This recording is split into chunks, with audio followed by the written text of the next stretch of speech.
बिस्मिल्लाहिर्रहमानिर्रहीम। अस्सलाम वालेकुम। Welcome to my channel Aqsa cooking world. आज मैं बना रही हूँ बहुत ही मज़ेदार अरबिक पराठा। अरबिक पराठा बनाना बहुत आसान है, इसको मुतबक कहा जाता है अरबी में, और बहुत ही मज़ेदार पराठा बनेगा ये इंशाल्लाह। तो आ जाए रेसिपी को स्टार्ट करते हैं। सबसे पहले हम एक पैन में 1 टेबल स्पून ऑयल के साथ 1 चॉप प्याज ऐड करेंगे। प्याज को अच्छी तरीके से ऑयल में सौते करेंगे, बहुत ज़्यादा इसको ब्राउन नहीं करेंगे, हल्का हल्का सा इसको सौते करके हमने इसमें चिकन का कीमा ऐड करना है 250 ग्राम। मैंने 250 ग्राम कीमा इसमें बिल्कुल चॉप करके बिल्कुल बारीक पीस के इसमें ऐड कर दिया है। इसके बाद मसाले ऐड करेंगे। 1 टीस्पून लाल मिर्च, हाफ़ टी स्पून हल्दी, 1 टीस्पून नमक और 1 टीस्पून ज़ीरा पाउडर, और अच्छी तरीके से मिक्स करके इसको पकने के लिए छोड़ देंगे। 10 मिनट बाद इसको उतारेंगे और एक तरफ एक बाउल में हम 2 अदद अंडे ऐड करेंगे। अंडों को अच्छी तरीके से फेंट लेंगे। इसके बाद हम इसमें हाफ़ टी स्पून काली मिर्च ऐड करेंगे और 1 कप हरी प्याज ऐड करेंगे। हरी प्याज ऐड करने के बाद यहाँ पर पका हुआ चिकन ऐड करेंगे।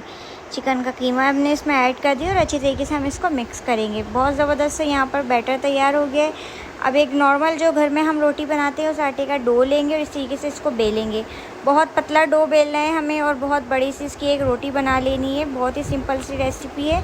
मैंने मैदा वगैरह कुछ नहीं लिया है। तो यहाँ देखिए अब इसमें स्टफ़ ऐड करेंगे यहाँ पे चिकन के कीमे का, जिसमें हमने प्याज वगैरह सब ऐड कर दिया। अब इस तरीके से फोल्डिंग करनी है हमने। इस तरह से हमने इसको चारों तरफ से फोल्ड कर लिया है। बहुत ही हल्के हाथों से इसको उठा के इस तरह से तवे पे रखेंगे। तवा हमने नॉर्मल गरम कर लिया था 2 से 3 मिनट। अब इसमें ऑयल ऐड करके इसको चारों तरफ से हम अच्छी तरीके से पका लेंगे।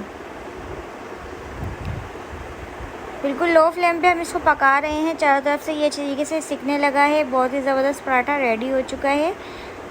यहाँ देखिए अब इसको हम उतारेंगे और इसी तरीके से हम दूसरा पराठा भी बनाएंगे इसके बाद ही।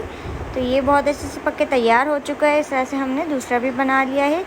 अब मैं इसको आपको कटिंग करके भी दिखाऊंगी कि अंदर से भी कितने अच्छे तरीके से पका हुआ है और कितना कलरफुल लग रहा है माशाल्लाह से। ये देखें बहुत ही यमी सा हमारा अरबिक पराठा रेडी हो चुका है।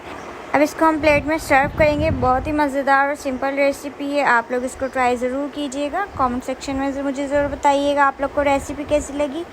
तब तक नए किसी वीडियो में मेरी आप लोगों से मुलाकात होती है इसी तरह किसी अच्छी नई रेसिपी के साथ। तब तक के लिए अल्लाह हाफ़िज़।